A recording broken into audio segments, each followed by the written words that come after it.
നമസ്തേ. അടുത്തതായിട്ട് ഏറ്റവും ഫലപ്രാപ്തിയിലുള്ള ഒരു യന്ത്രവും പ്രത്യേകിച്ച് ബിസിനസ് ചെയ്യുന്ന ആളുകൾക്ക് അല്ലെങ്കിൽ ജോലി ഇല്ലാതെ കിടന്ന് വിഷമിക്കുന്ന വ്യക്തികൾക്ക് അല്ലെങ്കിൽ പഠനപരമായിട്ടുള്ളൊരു അവസാന ഘട്ടം പൂർത്തീകരിച്ചിട്ട് അതിലുപരി അതിന് സംബന്ധമായിട്ട് മുന്നോട്ടൊന്നും പോകാൻ പറ്റാത്തതായിട്ടുള്ള തടസ്സത്തിലിരിക്കുന്ന എന്തുമാവട്ടെ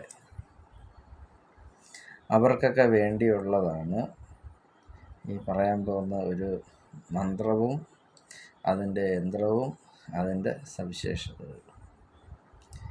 അതായത് ദേവീഭാവങ്ങളിൽ വെച്ച് വളരെ ശക്തിവത്തമായിട്ടുള്ളൊരു ഭാവമാണ് മൂർത്തിഭാവം. ആ മൂർത്തിഭാവത്തിൽ കുടികൊള്ളുന്ന ആദിപരാശക്തിയായ ഭദ്രാദേവിയുടെ യന്ത്രമാണ് ത്രിപുര സുന്ദരി യന്ത്രം. ഈ ത്രിപുര സുന്ദരി യന്ത്രം നമ്മൾ യോഗം ഉള്ള വ്യക്തികൾ എന്ന് വെച്ച് കഴിഞ്ഞാൽ അത് അതേപോലെ സൂക്ഷിക്കും. അത് മിസ്യൂസ് ചെയ്യാത്ത വിധത്തിൽ അതിനെ സംരക്ഷിച്ച് അതിൻ്റെ വേണ്ട ഭക്തിയോടുകൂടി കൈകാര്യം ചെയ്യുമെന്ന് നല്ല ബോധ്യം ഉണ്ടെങ്കിൽ മാത്രമേ അത് തയ്യാർ ചെയ്ത് കൊടുക്കാവൂ എന്നാണ് ഒരു വ്യവസ്ഥ. ആ യന്ത്രത്തിനൊരു വ്യവസ്ഥ എങ്ങനെയാണ്? അല്ലാതെ ഓടി വന്ന് ചോദിക്കുന്നവർക്കും പറയുന്നവർക്കും എടുത്ത് വെച്ച് കൊടുക്കാവുന്നതല്ല. എന്നാ ചോദിക്കും, പിന്നെ എന്താ ഇങ്ങനെ പരസ്യമായിട്ട് പറയുന്നതെന്ന്. പരസ്യമായിട്ട് പറയുന്നത് എന്താണെന്ന് വെച്ചാൽ, നിമിടങ്ങളിൽ ഇഷ്ടംപോലെ തിരുമേനിമാരും ജ്യോത്സ്യന്മാരും ഒക്കെ ഉണ്ടല്ലോ. ഇത് കേൾക്കുന്നവർ അവരെയൊക്കെ പോയി സമീപിച്ചിട്ട് ഈ പറഞ്ഞ കണക്ക് ആവശ്യങ്ങൾക്ക് വേണ്ടി അവരോട് പറഞ്ഞു കഴിഞ്ഞാൽ അവരിത് തയ്യാർ ചെയ്യും. അല്ലെങ്കിൽ തയ്യാർ ചെയ്യുന്നവരെ കൊണ്ട് ചെയ്യിപ്പിച്ചവർ തരും. അപ്പോഴേ നിങ്ങൾക്ക് അത് ധരിക്കാമല്ലോ. അപ്പോൾ അത് ധരിച്ച് അതിൻ്റെ ഒരു വിശ്വാസപരമായിട്ട് നിങ്ങൾ മുന്നോട്ട് പോയി കഴിയാൻ നേരത്ത് നിങ്ങൾക്ക് അതിൻ്റെ മാറ്റഗതി ഉണ്ടല്ലോ. ആ മാറ്റം വരാൻ നേരത്ത് നിങ്ങൾ എന്നെ ഒന്ന് ഓർത്ത് ദൈവത്തിനോടൊന്ന് പ്രാർത്ഥിച്ചാൽ മതി. അതാണ് നിങ്ങൾ എനിക്ക് തരുന്ന ഏറ്റവും വലിയ ദക്ഷിണ. ഞാനിപ്പോൾ അത് മാത്രമേ സ്വീകരിക്കുന്നുള്ളൂ. സാധാരണ ഈ താന്ത്രികപരമായിട്ടായാലും മാന്ത്രികപരമായിട്ടുള്ള കാര്യങ്ങളൊക്കെ വളരെ രഹസ്യ സ്വഭാവത്തോടു കൂടിയാണ് എല്ലാവരും കൈകാര്യം ചെയ്യുന്നത്. എൻ്റെ ഈ വീഡിയോകളൊക്കെ നിങ്ങൾ ഒന്ന് കേട്ട് കഴിഞ്ഞാൽ അത് നിങ്ങൾക്ക് മനസ്സിലാവും. ഞാനൊന്നും ഒളിച്ചു വെക്കാറില്ല, എല്ലാം പരസ്യമായിട്ട് പറയുകയാണ്. കാരണം എന്താ, ഒരാൾ മാത്രമല്ല ഇതെല്ലാം തയ്യാർ ചെയ്ത് വെച്ച് സുരക്ഷിതമായിട്ട് ജീവിച്ച് മനസ്സന്തോഷകരമായിട്ട് മുമ്പോട്ട് പോയ ഒരാൾ മാത്രം വേണ്ട. എല്ലാ വ്യക്തികളും ഇത് കേൾക്കുന്നതും കാണുന്നതായിട്ടുള്ള എല്ലാ ആളുകൾക്കും വിശ്വാസപരമായിട്ട് അവർക്കും കൂടി ഇത് കിട്ടിയാൽ കൊള്ളാമെന്നുണ്ടോ വ്യക്തികൾ ഇത് കൈകാര്യങ്ങൾ ചെയ്യുന്നതായിട്ടുള്ള ക്ഷേത്രങ്ങളിലുള്ള തിരുമേനിമാർക്കും പൂജാരിമാരുടെ അടുത്തുമൊക്കെ ചെന്ന് കഴിഞ്ഞാൽ അവരത് തയ്യാർ ചെയ്ത് തരും. പക്ഷേ അവർക്കും ദക്ഷിണ കൊടുത്തത് മേടിച്ചിട്ട് ഇത് ഇട്ടിട്ട് മിണ്ടാതിരുന്നാലൊന്നും പറ്റത്തില്ല. അതിന് വേണ്ടതായിട്ടുള്ള ധ്യാനങ്ങൾ ചെയ്യണം. അതിനു വേണ്ടി ചൊവ്വാഴ്ച ദിവസങ്ങളിൽ ദേവീക്ഷേത്രത്തിൽ പോകണം. അതിലുപരി അത് ശരീരം ശുദ്ധീകരണ ക്രിയകൾ ചെയ്യണം. നല്ലൊരു ദിവസം നോക്കി ശരീരത്തിൽ ധരിക്കണം. ദേവിയായിട്ടൊരു ബന്ധം ഉണ്ടാവണം. നിത്യവും ജപിക്കണം. അപ്പോൾ ഈ ജപം എന്നൊക്കെ പറയുന്ന വലിയ വലിയ മന്ത്രങ്ങൾ ചൊല്ലണമെന്നല്ല.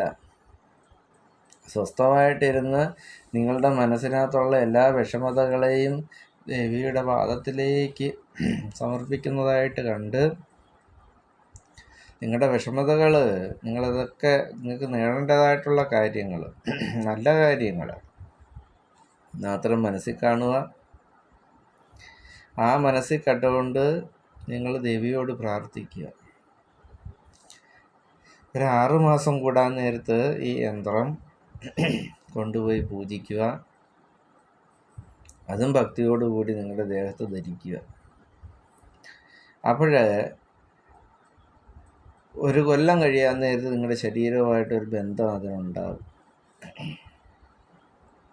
പിന്നെ നിങ്ങൾക്ക് മനസ്സിലാകും ഇത് ഇടാതെ നിങ്ങൾക്കൊരു ദിവസം പോലും മുന്നോട്ട് ഉറങ്ങാൻ പോലും പറ്റാത്ത വിധം പോലെ ആവും. ഇതങ്ങനാണ് ആ ത്രിപുരസുന്ദരി യന്ത്രം നമ്മുടെ ശരീരത്തിൽ വന്നു കഴിഞ്ഞാൽ ഉണ്ടാകുന്ന ചേഞ്ചസ് എന്ന് പറയുന്നത് നമ്മൾ ഈ പറയുന്ന കണക്കൊന്നുമല്ല. പക്ഷെ അതൊക്കെ യുക്തി അനുസരിച്ചും വൃത്തിയായിട്ടും കൃത്യനിഷ്ഠയായിട്ടും കൈകാര്യങ്ങൾ ചെയ്ത് ഒരു ഭക്തൻ അത് സമർപ്പണം ചെയ്ത് അത് പൂജിച്ച് സമർപ്പിച്ചു കഴിഞ്ഞാൽ ആ ഭക്തൻ്റെ മനസ്സിനകത്തുള്ള അഹന്ത ചിന്തകളെയെല്ലാം നിർവീര്യമാക്കി അക്ഷീണനായിരിക്കുന്ന വ്യക്തിക്ക് സുഖവും സൗഖ്യവും നൽകത്തക്ക രീതിയിലുള്ള മനസാന്നിധ്യം മനസ്സിൽ കൊടുത്ത് അദ്ദേഹത്തിനെ നേരായ മാർഗത്തിലേക്കൂടെ കൊണ്ടുവരാനായിട്ട് പറ്റുന്ന ഒരു കഴിവും മന്ത്രധ്വനിയും മന്ത്രത്തിൻ്റെ ശക്തിയും ആ യന്ത്രത്തിനകത്തുണ്ട്. പ്രത്യേകിച്ച് സൂര്യഭഗവാന്റെ കിരണങ്ങൾ ശരീരത്തിലേക്കുന്ന ഓരോ നിമിഷവും ഈ മന്ത്രധ്വനികളുടെ ബീജാക്ഷരങ്ങളുടെ സാന്നിധ്യം ശരീരത്തിൽ ലയിച്ച് രക്തമായിട്ട് ലയിച്ച് മാറും. അങ്ങനെയാണ് നമ്മുടെ ഈ ദേഹത്ത് ധരിക്കുന്ന കൂടുകളുടെ പ്രവർത്തനം നടക്കുന്നത് പോലും. അപ്പോൾ ഇത്തരം കാര്യങ്ങളൊന്നും അറിയാതെയാണ് കൂട് നമ്മൾ പൂജിച്ച് ഇടും. ഇത് കെട്ടിക്കഴിഞ്ഞാൽ എല്ലാ ഐശ്വര്യം ഉണ്ടാകും എന്നുള്ള മനസ്സിനകത്ത് പ്രിപ്പയർ ചെയ്ത് വെച്ചിട്ടാണ് നമ്മൾ പോകുന്നത്. നേരെ മറിച്ച് ഈ മനസ്സിനകത്ത് മനനം ചെയ്ത് കണ്ടുപിടിച്ചു വരുന്നതായിട്ടുള്ള തിക്തപരമായി നിൽക്കുന്ന നമുക്ക് ആവശ്യത്തിനുള്ള കാര്യങ്ങൾ, അനാവശ്യപരമായിട്ടുള്ള കാര്യങ്ങൾ നമ്മുടെ മനസ്സിൽ തെളിഞ്ഞു വന്നാൽ അതിനെയൊക്കെ നിയന്ത്രണാവസ്ഥയിലേക്ക് കൊണ്ടുവരാൻ നമുക്കല്ലാതെ വേറൊരാൾക്ക് പറ്റത്തില്ല. അപ്പം അതിന് ക്ഷമയാണ് വേണ്ടത്, സമാധാനമാണ് വേണ്ടത്, സ്വസ്ഥമാകുന്ന ഒരു അന്തരീക്ഷം നമുക്കുണ്ടായിരിക്കണം. സ്വസ്ഥത ഇല്ലായ്മയായിട്ടുള്ള അന്തരീക്ഷത്തിൽ സ്വസ്ഥതയ്ക്ക് വേണ്ടി നമ്മൾ ശ്രമിക്കാൻ നേരത്താണ് ഈ സ്വസ്ഥത ഇല്ലായ്മയുടെ വിഷമഗതി നമുക്ക് മനസ്സിലാക്കാൻ പറ്റുന്നത്. അപ്പോഴെല്ലാം ദൈവചൈതന്യം നമ്മുടെ കൂടെ ഉണ്ടാവും. അതിനെയൊന്നും നമ്മൾ ആ സമയങ്ങളിൽ നെഗറ്റീവ് പറയാൻ പാടുള്ളതല്ല. ഇന്ന് സന്തോഷം വരുന്ന സമയത്ത് മാത്രം ഇത്ര കാര്യങ്ങൾ ചെയ്യും. സന്തോഷം ഇല്ലാത്ത സമയത്ത് നമ്മൾ ഇതെല്ലാം മാറ്റി വെച്ചിട്ട് നമുക്ക് അനുഭവപരമായിട്ടുള്ള കാര്യങ്ങളല്ല നടക്കുന്നതെങ്കിൽ നമ്മൾ ആ ദുഃഖഗതിയിൽ ചെന്ന് വീണ് കഴിഞ്ഞാൽ നമ്മളും നിശ്ചയിക്കുവാണ് ഇന്ന് നാളെ ഇതൊന്നും തീരത്തില്ല, ജീവിതകാലം മുഴുവനും ദുഃഖമാണ്. ഒരിക്കലുമല്ല. ഉള്ള കാലം മുഴുവനും ഒന്നുമില്ല. കുറച്ച് നാൾ ഒരു ബുദ്ധിമുട്ടൊരു മനുഷ്യന് വരും. പിന്നെ ബുദ്ധിമുട്ടില്ലാത്ത വിധം പോകാനായിട്ടുള്ള ബുദ്ധി നമുക്കുണ്ടായിരിക്കണം. അത് സിദ്ധിച്ചെടുത്തെങ്കിൽ മാത്രമേ ഈ പഞ്ചമുഖി ദേവിയുടെ സാന്നിധ്യം നമുക്കുണ്ടാവുകയും പ്രത്യേകിച്ച് ത്രിപുര ഭൈരവിയായി നിൽക്കുന്ന ത്രിപുരസുന്ദരി അമ്മയുടെ അനുഗ്രഹം നമുക്കുണ്ടാകത്തുള്ളൂ. അപ്പോൾ ഇതൊക്കെ നമ്മൾ ചെയ്ത് പൂജിച്ച് യുക്തി അനുസരിച്ച് നമ്മൾ ഇത് വേണ്ട കാര്യങ്ങൾ ചിന്തിച്ച് മുമ്പോട്ട് പോയാൽ ഒരുപാട് പൈസ ചിലവാക്കി ഓടി നടന്ന് പൂജകൾ ചെയ്യുന്നതൊന്നും പിന്നീട് നമുക്ക് ചെയ്യേണ്ടതായിട്ട് വരത്തില്ല. അതെല്ലാം നിർത്തി നമ്മൾ ദേവിയിലേക്ക് ഉപവസിച്ച് ദേവിയുടെ സാന്നിധ്യം നമ്മുടെ കൂടെ ഉണ്ടായിരിക്കും.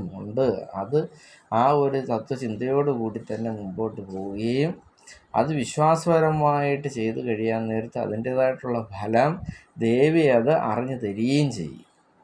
അപ്പോഴാണ് നമ്മളിതെല്ലാം ചെയ്തതിൻ്റെ ഗുണം നമുക്ക് മനസ്സിലായി വരുന്നത്. അപ്പോൾ ത്രിപുരസുന്ദരി യന്ത്രം നിസ്സാരമല്ല. ത്രിപുരസുന്ദരി യന്ത്രം എന്താവശ്യത്തിന് വേണമെങ്കിലും അത് ധരിക്കാം. അതിലുള്ള വിശ്വാസമാണ് അത് നമ്മളെ രക്ഷിക്കുന്നതും.